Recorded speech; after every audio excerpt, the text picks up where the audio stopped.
So now I've gotten all the way around to the other end, and here's my string. And what I do is I hold on to the string with one hand and just start pulling in this direction, pulling the hide. Just kind of work it around, and you can see it starts to pucker up. So you don't want to pull it. You don't want to put too much pressure on it because you don't want to be breaking your thread.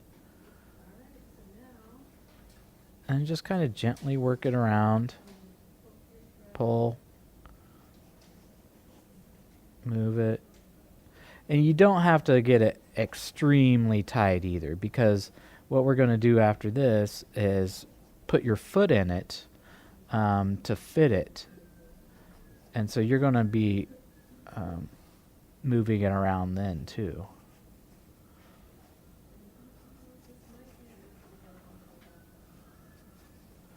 So that's probably good right there. And so we're ready to put our foot in it and fit it to our foot.